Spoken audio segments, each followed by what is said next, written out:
हरे नमः। धर्माचा जणू मूर्तिमान पुतळा भासे जना भुवरी दीक्षा देव निजो जगतिया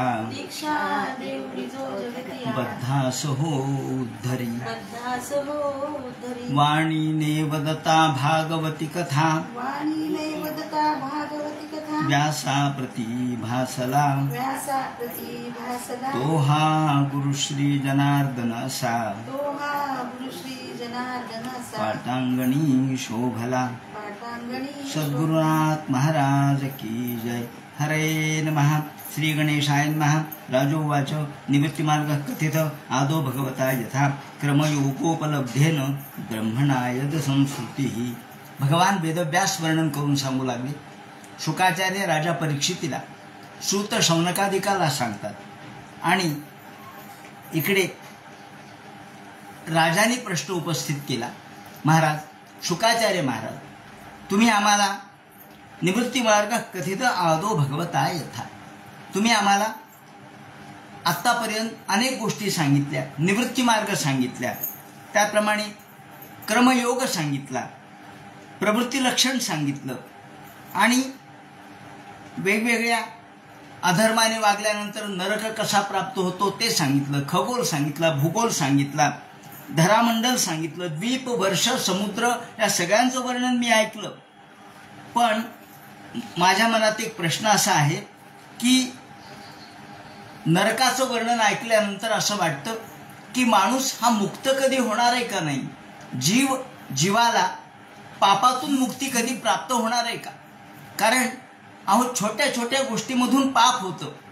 पापाची प्रवृत्ती माणसाची स्वाभाविक आहे। जशी पाण्याची खाली जाण्याची प्रवृत्ती आहे, नीच मार्गाकडे जाण्याची प्रवृत्ती आहे, निम्न मार्गाकडे जाण्याची प्रवृत्ती आहे, तशीच मनाची सुद्धा खाली जाण्याची प्रवृत्ती आहे। मग स्खलनशील असलेलं मन हे कधी मुक्त होणार आहे का? मानवी मनाला मुक्ती कधी प्राप्त होणार आहे का? जीव कधी मुक्त होणार नाही का? का अहो दृष्टश्रोताभ्याम यत्पापम, पाहिलं तरी पाप, ऐकलं तरी पाप, सोबत राहिलं तरी पाप। अहो पाप पावलो पावली पाप आहे। प्रत्येक पावलावर माणूस पापच करतो, कारण पापाची प्रवृत्ती माणसाची आहे। तर या पापातून त्याची निवृत्ती कधी होईल आणि त्याला मुक्ती कधी मिळेल? आणि चिरणानी माणसाला प्रायश्चित्त काही आहे का की ज्यामुळं माणूस या पापातून मुक्त होईल, तो प्रायश्चित्त घेईल आणि त्याला मुक्ती प्राप्त होईल? मला हे सांगा। असं म्हटल्यानंतर शुकाचार्य म्हणतात, राजा अरे तू मला सांग, कितीही जरी गंगेचं पाणी यांचा संवाद आहे, त्या निमित्ताने एक जी कथा आहे ती मी तुला सांगतो। आणि म्हणून अजामेळाची कथा सांगायला सुरुवात केली। कान्यकुब्जे द्विजः कश्चित दासीपती रजा मिलाहा। एका गावामध्ये धर्मकर्म चाललेले, त्याची आई होती, वडील होते, कुटुंबामध्ये बिचारा रममाण झालेला, मुलं होते, बायको चांगली होती आणि दररोज सकाळी जायचं, दुर्वा आणायच्या, फुलं आणायचे, समिधा आणायच्या, धर्मकर्म करायचा आणि मोठ्या आनंदात जीवन व्यतीत करत होता। पण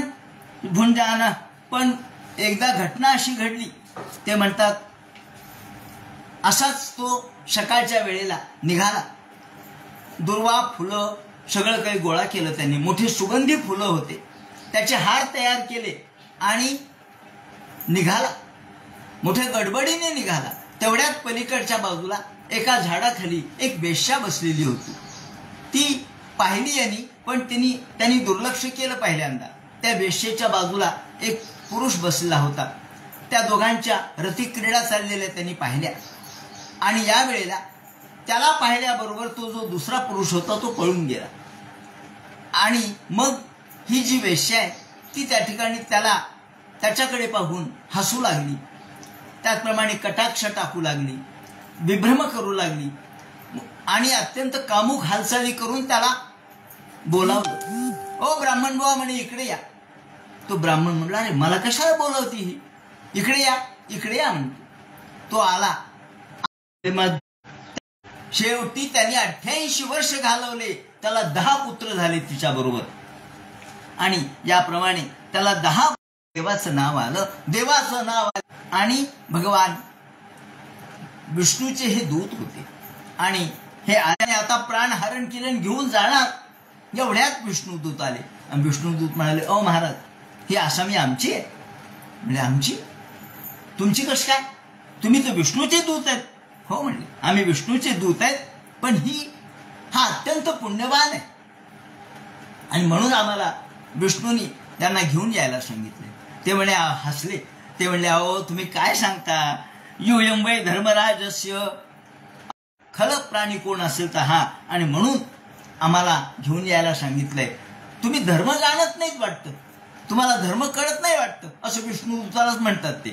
ते म्हणाले, अहो विष्णुदूत म्हणतात, दारू प्राशन केली, यांनी लोकांना ठार मारलं, ब्राह्मणाला ठार मारलं, गायींना ठार मारलं, सगळ्या कुळाला त्यांनी कलंक लावला आणि यापेक्षा दुसरा वाईट कुणी नाही.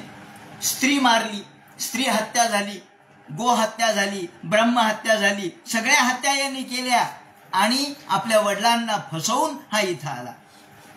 आपल्या बायकोला त्यांनी सोडून दिलं आणि एका वाईट स्त्रीच्या नादी लागला, वेश्यागमन केलं. आणि तुम्ही याला सज्जन म्हणता, तुम्ही याला पुण्यवान म्हणता? ते म्हणतात, अहो बरोबर आहे, हा वाईट होता, हे तुमचं म्हणणं बरोबर आहे. ज्या क्षणी तुम्हाला धर्मराजाने यमराजाने पाठवलं त्या क्षणी हा वाईट होता, पण आता हा पुण्यवान आहे, याच्यासारखा पुण्यवान दुसरा कोणी नाही. ते म्हणले, असं कसं काय? एका क्षणामध्ये हा याने काय पुण्य केलं म्हणले? अहो याने काही दान केला का, याने धर्म केला का, याने तीर्थसेवन केलं का, याने सत्संग सेवा केली का, याने वेद अभ्यासले का, मग हा पुण्यवान कसा होईल एका क्षणामध्ये? ते म्हणले, हो, त्याचं कारण असं की तुम्ही आल्याबरोबर जेव्हा त्याचे प्राण हरण केले तेव्हा तो काय म्हणला म्हणे, त्यांच्या पोराला हाक मारली, त्यांनी त्याच्या पोराला हाक मारली नारायण म्हणून, बस. ते म्हणले, त्यांनी पोराला हाक मारली, हेच त्याचं फार मोठं पुण्य झालं. म्हणले, असं कसं काय? तेच त्याचं कारण आहे. विष्णुदूत म्हणतात, अहो यांनी जे हाक मारली, पोराला म्हणून हाक मारली, तरी सुद्धा ती भगवंताला पावली. कारण भगवान हा अत्यंत दयाळू आहे, प्रेमळ आहे. विष्णुदूत म्हणतात, अहो कष्टम धर्म दृशाम धर्म पृषते सभाम. तुम्हाला माहिती आहे, यद यदाचरिते श्रेयात प्रमाणं कुरुते लोकस्तदनुवर्तते. अहो ज्या क्षणी यांनी यदा नारायणा येती जगाद चतुरक्षरम, ज्या क्षणी यांनी नारायण शब्द उच्चारला त्या क्षणी यांनी चारी वेदाचं पारायण केलं. नारायण हे 4 शब्द आहेत, 4 अक्षर आहेत, पण या 4 अक्षरांनी पूर्ण वेद झाले. ऋग्वेद, यजुर्वेद, सामवेद, अथर्ववेद हे 4 अक्षरामध्ये समाविष्ट होतात. यदा नारायणा येती जगाद चतुरक्षरम तेन सुरापो मित्रधोग. आणि मग याचं कोणतंही पाप असू द्या, तो चोरी करणारा असू द्या, तो मित्राला मारणारा असू द्या, तो गोघग्न असू द्या, तो स्त्री हग्न असू द्या, त्याचप्रमाणे त्याने किती पातक केलेले असू द्या, तो मुक्त झाला. केवळ भगवंताच्या नावाने त्याने पोराला हाक मारली म्हणले, त्याने देवाला कुठे हाक मारली? असू द्या म्हणले. सांकेत्यम पारिहास्यम वा स्तोमम हेलन मे बाबा. अहो देवाचं नाव कसंही घेतलं तरी चालतं. सांकेत्यम संकेताने, सांकेत्यम म्हणजे संकेताने. संकेत म्हणजे देवाकडे संकेत करून आपण एखाद्याचं उच्चार करतो. समजा आपण मुलाचं नाव घेतलं, देवाचं नाव नाही घेतलं, मुलाचं घेतलं. आपण मित्राला हाक मारली, मुलाला हाक मारली, एखाद्या प्रिय व्यक्तीला हाक मारली, संकेताने हाक मारली, पण ते देवाचं नाव आहे, त्यामुळं त्या देवाच्याच नावाचं फळ त्याला प्राप्त होतं. आणि ते म्हणतात सांकेत्यम पारिहास्यम वा. परिहास, परिहास म्हणजे उपहास. एखाद्याला आपण चिडवलं, ए नार्या असं चिडवलं, ए नार्या म्हणून चिडवलं त्याला, तरी सुद्धा देव म्हणतो ते माझंच नाव आहे. नार्या म्हणलं म्हणून काय झालं? जनाबाई नामदेव यांनी देवाला शिव्या दिलेल्या आहेत. जनाबाईंनी शिव्या दिल्यात, अरे अरे विठ्या मूळ मायेच्या कारट्या, तुझे गेले मडे तुला बागुनी काळ रडे, तुला पाहुनी काळ रडे. विठ्या म्हटले, विठ्या. विठ्या म्हणलं तरी विठोबा म्हणतो ते माझंच नाव आहे. परिहास केला, उपहास केला, किंवा तुच्छता दर्शक जरी उच्चार केला तरी ते माझं नाव आहे, त्यामुळं स्तोभम हेलन मे बाबा. कुणी नुसतं लोकांना दाखवण्यापुरतं भमभम चाललीये, राम राम राम राम राम, खोटे म्हणले याचं, डोळे दाखवून नुसता राम राम करतो, मुख में राम आणि बगल में छुरी, असं याचं वृत्ती आहे. ते म्हणतात राम देव म्हणतात त्यांनी जरी खोटेपणाने राम राम म्हणलं तरी ते मला पावलं का. त्याचं उत्तर त्यांनी असं दिलंय, अग्नी अजाणतेपणाने घेतलं, जाणते म्हणतात वैकुंठ नाम ग्रहण, भगवंताचं नाम कुणाला कळो की न कळो शंकराला त्याचा अनुभव आला. विष सगळं अंगामध्ये भिनलं आणि त्रेण विषम निर्गंती पाहत सगळ्या शरीरातून विष बाहेर पडायला सुरुवात झाली. रा म्हणल्याबरोबर आणि म म्हणल्याबरोबर ते तोंडात बंद झालं आणि मकारस्तत कपाटवत, मकारामध्ये ओठ बंद झाले आणि म्हणून विष खालून राचा मारा होता आणि वरतून म म्हणलं होतं म्हणून ते मध्येच राहिलं, म्हणून शंकराचा कंठ निळा झाला. याप्रमाणे सगळं विष त्यांनी आपल्या कंठामध्ये ठेवलं. ते म्हणतात नाम कसंही घेतलं तरी चालेल, कसंही घेऊ द्या, तुम्ही नामस्मरणामध्ये तल्लीन झाला की तुमच्या शरीरालाच वळण लागतं. सदा देता घेता वदनी वदता ग्रास गिळिता, कोणत्याही पद्धतीने आपण नाव घ्या. मग नावाला मर्यादा नाही, तुम्ही अंथरुणावर बसून घेऊ नये असं नाही, आंघोळ केल्यावरच घ्यावं असं नाही, तुम्ही पारशाने घ्या, अंथरुणावर बसून घ्या, सकाळी घ्या, रात्री घ्या, झोपेतून उठल्यावर घ्या, नामाला बंधन नाही. असं हे नाम आपल्याला मुक्त करणार आहे.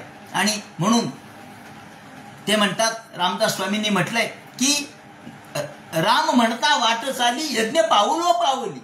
राम म्हणताना यज्ञ प्रत्येक पावलो पावली यज्ञ होतो.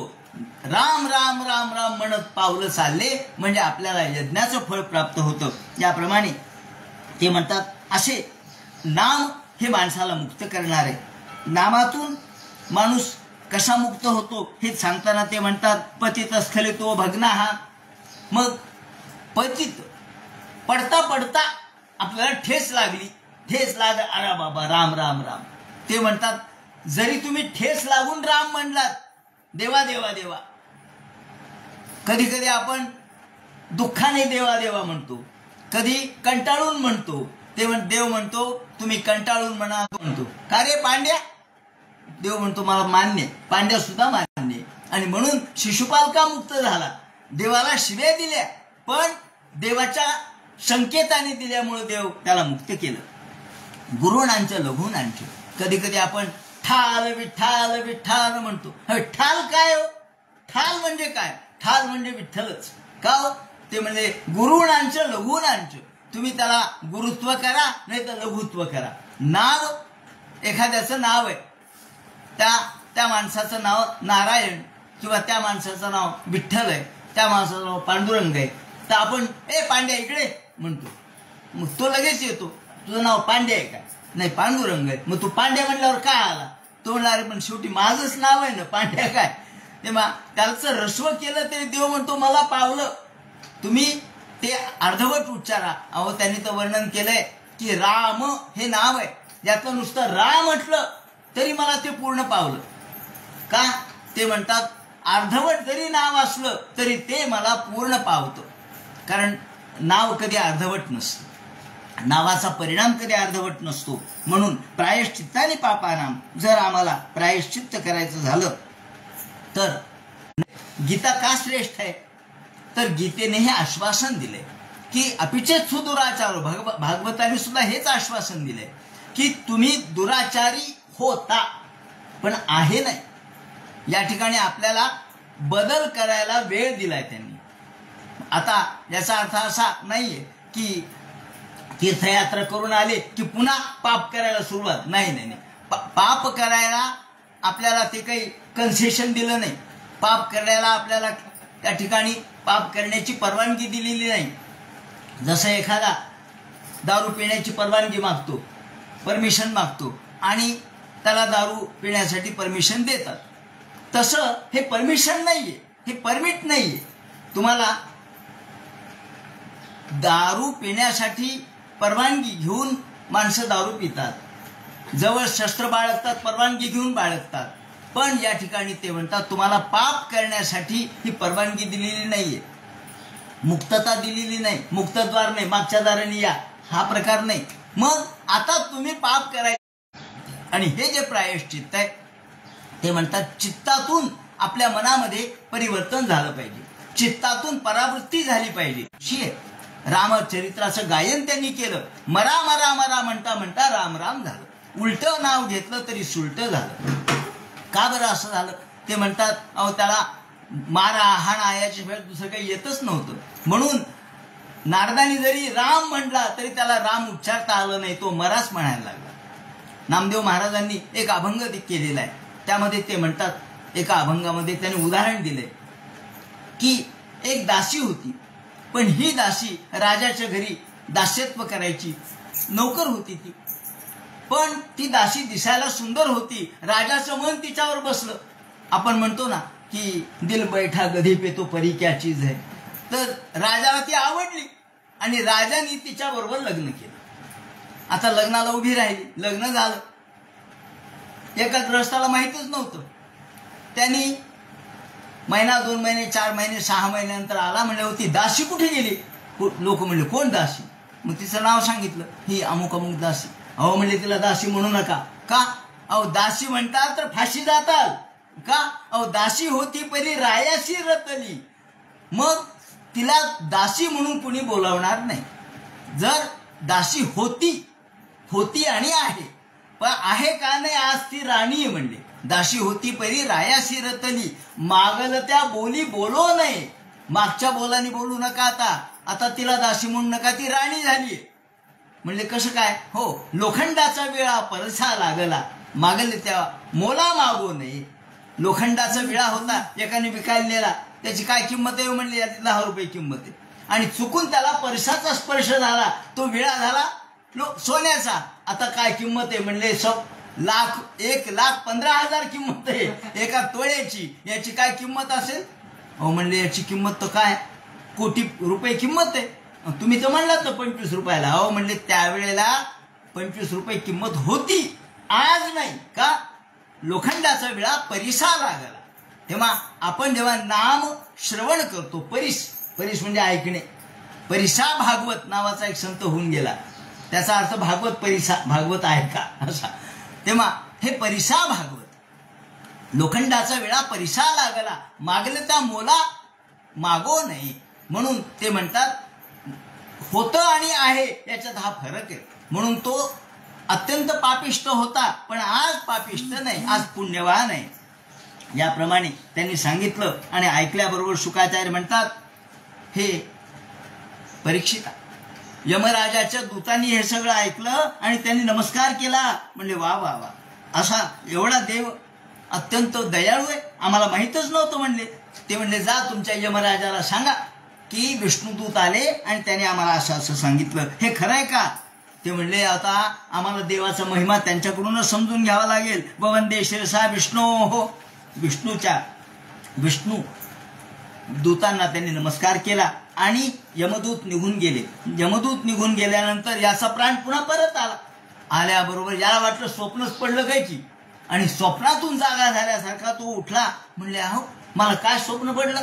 एक भयानक पुरुष माझ्या समोर आले आणि त्यांनी मला माझं प्राण घेतल्यासारखे मला वाटले, मला त्रास झाला आणि मला भयानक भीती वाटली.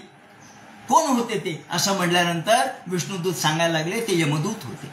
अरे तू अत्यंत पापिष्ट आहेस म्हणून ते तुला न्यायला आले होते. मग ते म्हणले हो मी पापिष्टच आहे. नाही म्हणले तू पापिष्ट नाहीस, तू अत्यंत पुण्यवान आहेस. तू तुझ्या मरताना तुझ्या मुलाचं नाव जरी तुझ्या तोंडी आलं तरी त्यातून नारायण हे शब्द बाहेर पडले. या शब्दाने भगवान प्रसन्न झाले आणि भगवंतांनी आम्हाला पाठवलंय. हे ऐकल्याबरोबर अजामिळ म्हटला हे पा आता मी तुमच्यासोबत आताच येत नाही. भगवान जर एवढा दयाळू असेल तर मी सत्संगाला या ठिकाणी प्राधान्य देऊन मी पुण्य मिळवतो असा मी येणार नाही. म्हणून त्या ठिकाणी ते म्हणतात अजामिळ यांनी त्यांना नमस्कार केला आणि त्यांनी अजामिळाने आपलं प्रायश्चित्ताच्या दृष्टिकोनातून शब्द व्यक्त केलेत की धिंगमाम धिक्कार असो मला, अहो मी इतका पापी आहे. कुलकट जलम, एखाद्या कुळाला कलंक मी लावला. मग माझ्या कुळाचं मी काजळ आहे, काजळ, काळा ठिक्कर मी आहे. आणि देवाने असं मला देखील मुक्त करण्यासाठी तुम्हाला पाठवलं. मला धर्म कळला नाही. आता मात्र भगवंताच्या नावाचं मी अनुस्मरण सतत करील. आपण निघून जा म्हणून त्यांना परत पाठवलं आणि तिथून हरिद्वारला गेले. गंगाद्वार उपेयाय मुक्त सर्वानुबंधना. गंगाद्वार म्हणजे हरिद्वारला गेले. तिथं तपश्चर्या केली, भगवंताचं नामस्मरण केलं. याचं तात्पर्य असं आहे की एकदा तुम्ही नाम घेतलं किंवा तुम्हाला आपल्याला एखाद्या गोष्टीपासून आपण परावृत्त झालो तर प्रायश्चित्त घेतल्यानंतर सत्संगती महत्वाची. म्हणजे नामस्मरण आणि सत्संगती. कारण मन पुन्हा जर विकृत व्हायचं नसेल तर सत्संगती महत्वाची.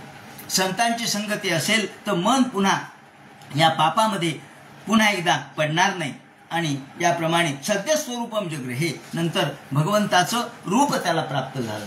स्वरूपता मुक्ती प्राप्त झाली आणि समीपता, भगवंतांनी त्याला पार्श्ववर्तीना, बॉडीगार्ड म्हणून नेमलं, त्याला पार्श्ववर्तीना म्हणतात. तेव्हा भगवंतांनी सलोकता, समीपता आणि स्वरूपता अशा तिन्ही मुक्ती त्याला प्रदान केल्या. यानंतर हे यमदूत यमराजाकडे गेले आणि यमराजाला म्हटले, अहो आम्ही गेलो होतो तुम्ही म्हटल्याप्रमाणे त्यांना आणायला, अत्यंत पापिष्ट अजामिळ, पण तिथे विष्णुदूत आले म्हणले आणि त्याने आम्हाला धर्म सांगितला. ते म्हणले तुम्ही तुमच्या यमराजाला विचारा, तुमच्यापेक्षा कोणी मोठा आहे का म्हणले. यमराजाला म्हणतात, कारण प्रत्येकाला आपलाच मालक मोठा वाटतो. ते म्हणे, अहो आमच्यापेक्षा एक मोठा मालक आहे, तो विष्णू आहे. आणि विष्णूचं स्वरूप कोणी जाणू शकत नाही. सगळ्या विश्वामध्ये ओतप्रोतम अतमध्यंत विश्वम, सगळ्या विश्वामध्ये ओतप्रोत तो भरलेला आहे. ज्याप्रमाणे पटामध्ये, वस्त्रामध्ये दोरा सर्वत्र असावा, त्याप्रमाणे भगवान सर्वत्र आहेत. आणि ज्याचं नाव घेतल्याबरोबर माणूस मुक्त होतो. आणि ज्याने संपूर्ण विश्वाच्या नाकामध्ये व्यसन घातली आहे आणि त्या व्यसनीच्या द्वारे तो सगळ्यांचं नियंत्रण करतो. ही व्यसन आहे वेदाची. वेदाला व्यसन म्हटलंय. यो नामभिर्वचा जगन्निजायाम बध्नात् तंत्यामिव दामभिर्गाः. तंत्या, तंतू प्रत्येकाच्या, ही दाम म्हणजे व्यसन प्रत्येकाच्या नाकामध्ये त्यांनी घातली आहे. यस्मै बलिंत इमे नामकर्म निबंधयश्च किता वहंती. आणि यामध्ये कोण कोण आहेत? मी स्वतः या व्यसनीमध्येच आहे. मी काही फार श्रेष्ठ नाही, भगवंताच्या घातलेल्या व्यसनीतच मी आहे. महेंद्रो, इंद्र, निवृत्ती, मृत्यू, प्रचेता, सोम, अग्नी, त्याप्रमाणे वारा, विरंची म्हणजे ब्रह्मदेव सुद्धा या भगवंताच्या व्यसनीतून सुटलेले नाहीत. रुद्र, मरुद्गण हे सगळे. आणि त्यामुळं भगवंताचा महिमा कोणी जाणू शकत नाही. आणि तुम्ही म्हणतात ते बरोबर आहे. प्रल्हादो जनको भीष्मो बलिर्वैयासिकीर्भयम. 12 जण असे आहेत की जे या भगवंताच्या महिम्याचं ज्ञान थोडंफार ज्यांना आहे. त्यामध्ये ब्रह्मदेव, ऋषी नारद, शंकर, सनत कुमार, कपिल महामुनी, स्वयंभुव मनु, प्रल्हाद, जनक, भीष्म पितामह, बली आणि शुकदेव आणि मी स्वतः. आम्ही 12 जण असेल. ते म्हणतात 12 ते विजानिमो धर्मम भागवतम भटाः. हा भागवत धर्म त्यांना कळाला. तेव्हा 4 प्रमुख संप्रदाय, ब्रह्म संप्रदाय, रुद्र संप्रदाय, श्री संप्रदाय आणि कुमार संप्रदाय, या 4 संप्रदायांनाच भगवंताचा महिमा कळाला. आणि मग ते म्हणतात, यमराज म्हणतात, हे यमदूत तुम्हाला मी सांगतो, जिम्हा न भक्ती भगवत गुण नामधेयम. ज्या माणसाची जीभ कधी देवाचं नाव घेत नाही, भगवन नाम न घेई जिम्हा अशी कशाला. अहो जी भगवंताचं नाव घेत नाही ती जिम्हा काय कामाची. आणि ज्या हाताने भगवंताची पूजा होत नाही ते हात काय कामाचे. म्हणून ज्या भगवंताचं नाव जी जिम्हा घेत नाही, जिम्हा न भक्ती भगवत गुण नामधेयम. आणि ज्याचं डोकं कधी भगवंतापुढे एकदाही नमन होत नाही, ज्याचं डोकं भगवंतापुढे कधी नमस्कार करण्यासाठी वाकत नाही, कृष्णाय नो नमती अक्षरे कदापि तत्क्षम्यताम.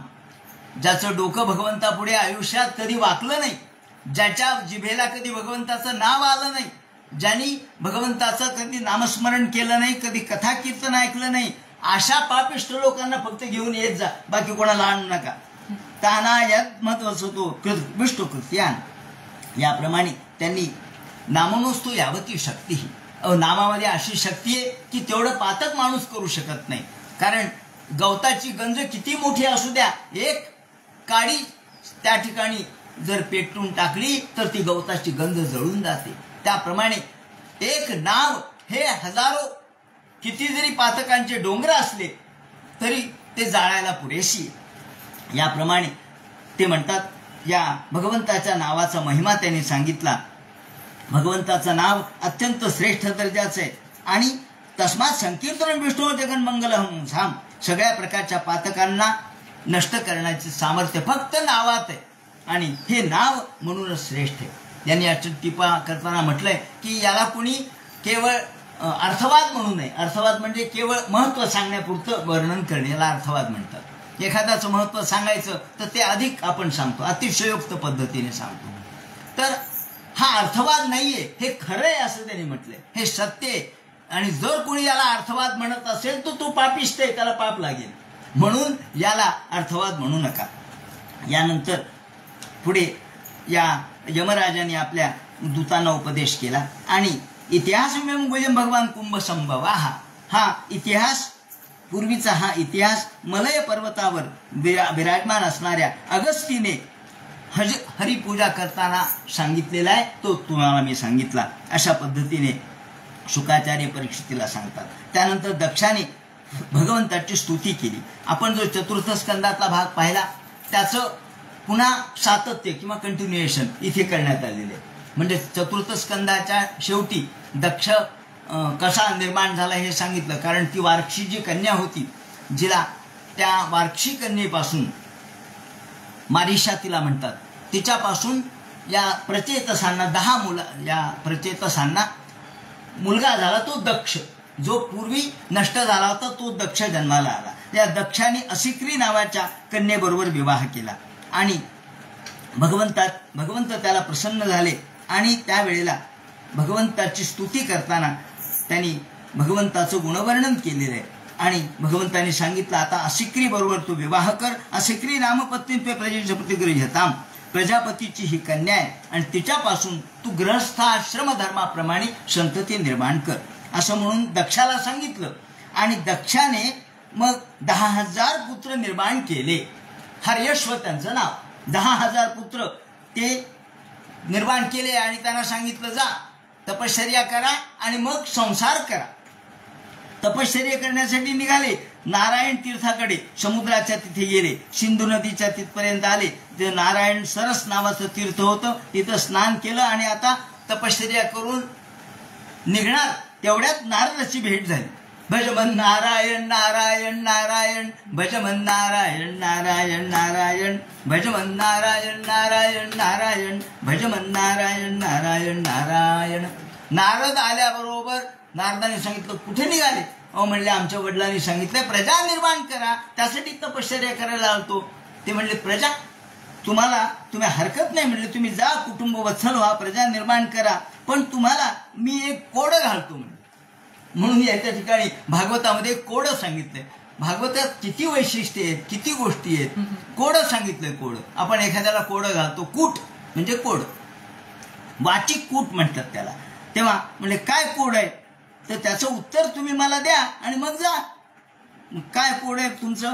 त्या सगळ्या हरियश्वांना त्यांनी सांगितलं की असा एक देश आहे म्हणे जिथं फक्त एक पुरुषच राहतो, असा एक देश आहे. त्यानंतर असं एक बीळ आहे की जिथे फक्त आत जाण्याचा रस्ता आहे, बाहेर जाण्याचा मार्गच नाहीये, असं एक बीळ आहे. त्यानंतर तिथे एक बहुरूपिणी स्त्री राहते, ती व्यभिचारिणी आहे.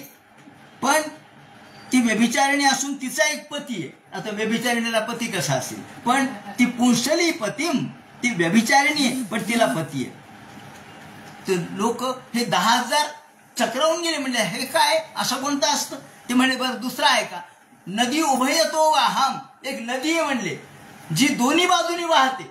नदी एक बाजूनी वाहत असते म्हणले, 2 बाजूनी? हो. नदी उभयतो वाहम पंचपंचाभूतम ग्रहम. आणि 5 गोष्टींचं घर आहे.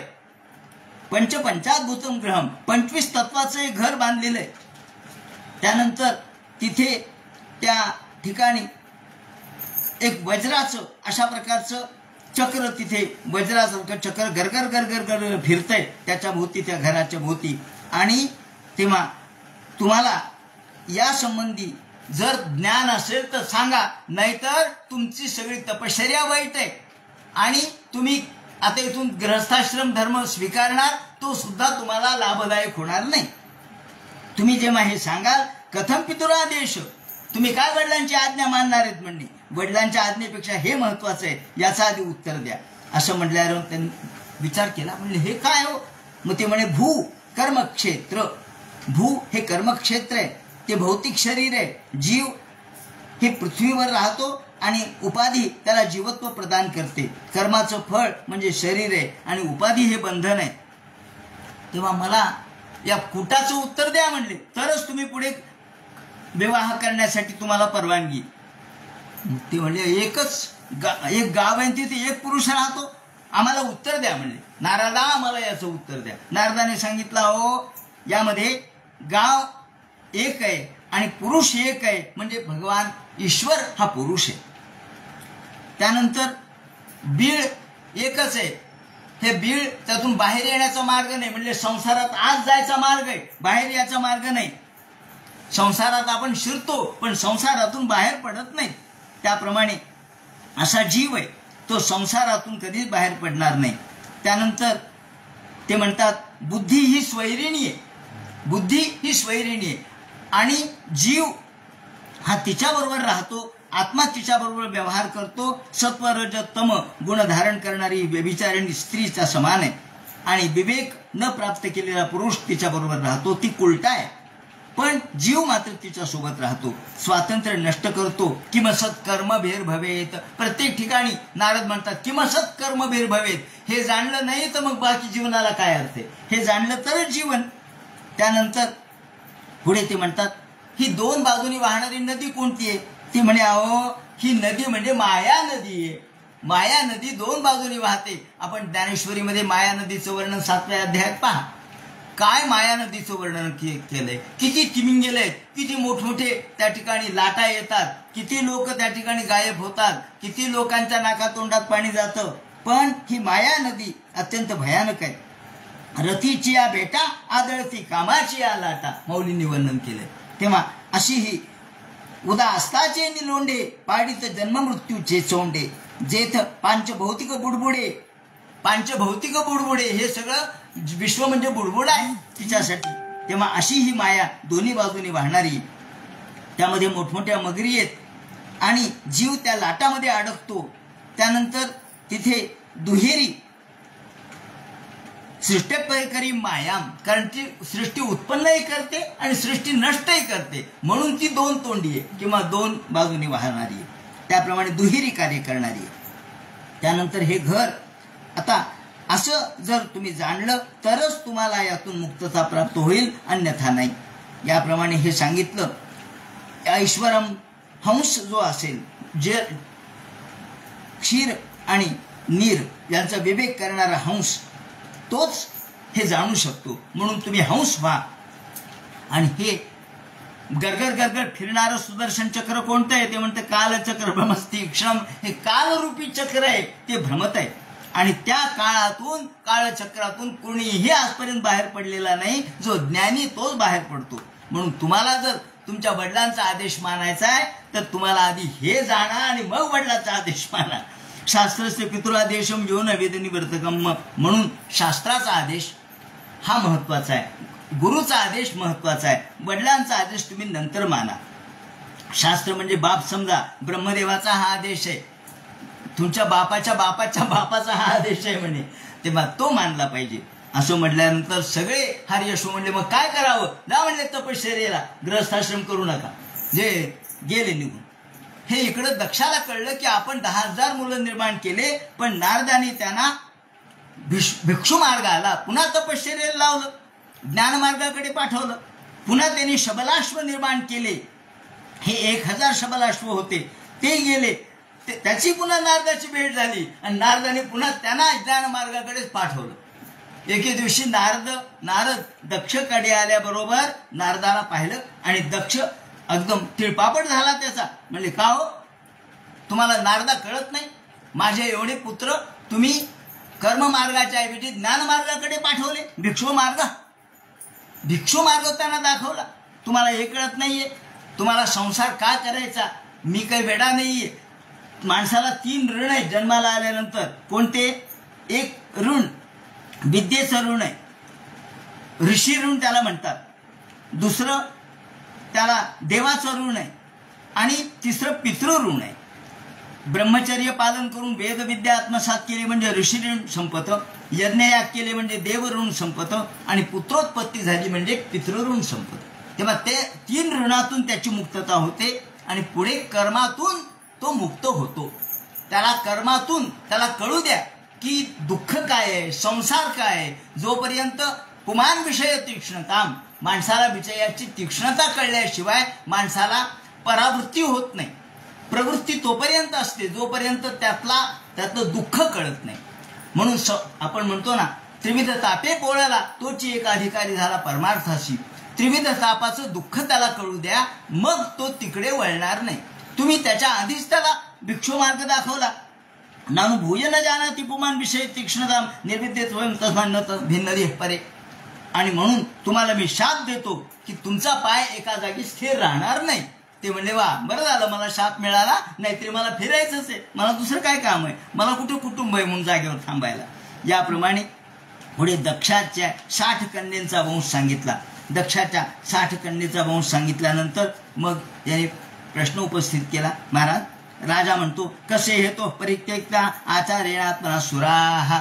महाराज आम्ही असं ऐकलं की इंद्र याच्या विरोधात एकदा बृहस्पती म्हणजे गुरु गेले आणि गुरुनी इंद्राच्या नगरीचा त्याग केला, देवांवर रागराग केला. कसे हेतो परित्यक्ता, आचार्याने इंद्रपुरीचा त्याग कशामुळे केला, अमरावतीचा त्याग कशामुळे केला. एतदा चक्ष्व भगवन, ते मला ऐकायचे, ती कथा मला ऐकायची. गुरुदेव इतके शांत दांत प्रशांत असताना ते इंद्रावर का चिडले असं म्हटल्यानंतर त्याने सांगायला सुरुवात केली. अहो एकदा असं झालं की इंद्र त्रिभुवनेश्वर्य, इंद्राला आपल्या त्रिभुवनेश्वर्याचा याचा अहंकार झाला, मदोन्मत्त झाला तो आणि सगळी मर्यादा त्यांनी ओलांघली. आता एकदा सत्ता आली, संपत्ती आली, मोठेपणा आला, कीर्ती आली की माणसाच्या डोक्यात घुसते. आपण म्हणतो ना पद डोक्यात घुसू नये, माणसाने जमिनीवर राहावं. डोक्यात घुसलं की त्यातून मदोन्मत्तता वाढते. इंद्र त्रिभुवनेश्वर्य मदोल्लंघित सत्पथा, आणि सत्पथ धर्मपथ सोडून तो घमेंडखोर होऊ लागला. याप्रमाणे एकदा असं झालं की सभेमध्ये पत्नी शचीच्या बरोबर तो बसला होता सिंहासनावर. त्या ठिकाणी मरुद्गण होते, 8 वसु होते, 11 रुद्र होते, 12 आदित्य होते, ऋभुगुण होते, वैश्वदेव, साध्यगण, अश्विनी कुमार, सगळे सेवेमध्ये. सिद्ध, चारण, गंधर्व, किन्नर हे सगळे नाग, पन्नग आणि इंद्राची स्तुती करत होते. अप्सरा गायन करत होत्या, नृत्य करत होत्या. चंद्रमंडल त्या ठिकाणी श्वेत वस्त्र, चंद्रमंडलासारखं श्वेत वस्त्र, श्वेत छत्र त्याने धारण केलेलं होतं. बाजूला पंखे चाललेले होते, वारा घालणं चाललेलं होतं आणि मोठ्या थाटात तो बसला होता. ऐश्वर्याचा मदोन्मत्तता आणि सगळेजण त्यांना नमस्कार करत होते. त्या सभेमध्ये स्वतः गुरु बृहस्पती आले. सभा भरलेली गच्च आणि हा उच्चासनावर बसलेला, सगळा थाटमाट चाललेला, वैभव चाललेलं आणि सगळे इंद्राला नमस्कार करतायत, बरोबर आहे. पण गुरु स्वतः आले आणि गुरु आल्याबरोबर खरं म्हणजे यांनी उठून नमस्कार करायला पाहिजे, या म्हणायला पाहिजे. अहो गुरु आहेत तुम्ही, किती मोठे कोणाच्या जीवावर होता, तुम्हाला जर गुरुत्व कळलं नाही तर काय उपयोग आहे. आणि मग गुरु आल्याबरोबर इंद्राने तिकडे लक्षच दिलं नाही. गुरु आले काय, त्यांना आसन दिलं नाही, त्यांना बसायला या म्हटला नाही. तो त्याला वाटलं माझी कीर्ती चालली आहे, या ठिकाणी गाणं बजावणं चाललंय म्हणून वाचस्पती मुनिवरम सुरासुर नमस्कृतम. खरं म्हणजे सगळ्या लोकांना नमस्करणीय असणारे गुरु, पण नोच्चालासनानिंद्र हा आपल्या आसनावरून हलला नाही, मांडी हलवली नाही आणि पश्चन्नपी सभागतम, पाहून न पाहिल्यासारखं केलं, पाहिल्यानं दुसरीकडे लक्ष दिलं. अरे असं कसं काय म्हणले? त्रिकालदर्शी असणारे बृहस्पती त्यांनी पाहिलं, अरे माझी अवहेलना केली, मला या म्हणला नाही, बसा म्हणला नाही, माझ्याकडे दृष्टिक्षेप टाकला नाही, मला अभ्युत्थान तर दिलंच नाही, माझी हेलना केली, गर्भयाम सदसी.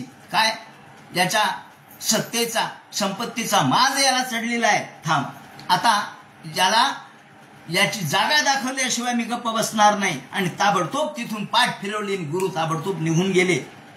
को गृद्धेत पंडितो लक्ष्मी त्रिविष्टपी, आत्ताच्या आत्ता तुझं सगळी लक्ष्मी, साम्राज्य लक्ष्मी नष्ट होईल, अशा प्रकारचा शाप दिला. हे इंद्रा, ज्याच्या जीवावर तू एवढा मदोन्मत्त झालास, ती तुझी लक्ष्मी आत्ताच्या आत्ता नष्ट होईल. त्रिविष्ट पते रपी, या संपूर्ण इंद्रनगरीचं साम्राज्य निघून जाईल आणि तुला भीक मागायची वेळ येईल. असं म्हणल्याबरोबर तिथून निघाले आणि पाहिलं सुद्धा नाही माग. हे पाहिल्याबरोबर गुरोर्नाधिगत संज्ञाम परीक्षित भगवान स्वराट, याप्रमाणे गुरु निघून गेले की इकडं लोकांना कळालं, राक्षसांना. म्हणले, अरे गुरु नाराज झाले, यांच्या मागं गुरुबळ राहिलं नाही, म्हणून आपण गुरुबल महत्व, ताराबल चंद्रबलन तदैव. ताराबल पाहिजे, गुरुबल पाहिजे, चंद्रबल पाहिजे, सगळ्यांचं बळ लागतं तर एखादं कार्य होतं. हे कळल्याबरोबर त्यांनी आक्रमण करायला सुरुवात केली. इकडं ब्रह्मदेवाला सगळे लोक शरण गेले, देवता शरण गेल्या. म्हणल्या, अहो महाराज, गुरु आमच्यावर रागावलेत, काय करावं? सगळ्या देवतांनी ब्रह्मदेवाला हात जोडले. ब्रह्मदेव म्हणाले, हे पहा, असं जर असेल तर तुम्ही एक काम करा, तुम्ही आता गुरु तुम्हाला असल्याशिवाय पर्याय नाही. मग हा त्वष्ट्याचा पुत्र आहे आणि त्या त्वष्ट्याचा पुत्र विश्वरूप, मागच्या 2-3 दिवसापूर्वी विश्वरूपाची जयंती झाली, ते आता आपल्याला मोबाईलमुळे कळतं.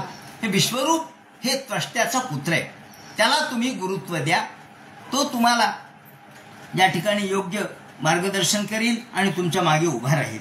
आणि मग सगळे देव त्यांना शरण गेले आणि त्यांनी हात जोडले. महाराज, आचार्यो ब्रह्मणो मूर्ती ही, आचार्य ही ब्रह्ममूर्ती आहे, प्रजापती ही पितामूर्ती आहे, त्याप्रमाणे भ्राता मरुत्पते मूर्ती ही, आणि माता साक्षात क्षितेस्तनु, पृथ्वी ही आई आहे, दया ही भगिनी आहे. याप्रमाणे अग्नी हा अभ्यागत आहे, अग्नीला अभ्यागत म्हटलंय, म्हणून अभ्यागताचं आपण सत्कार केला पाहिजे, नाही तर अग्नीसारखं तो आपल्याला जाळून टाकतो.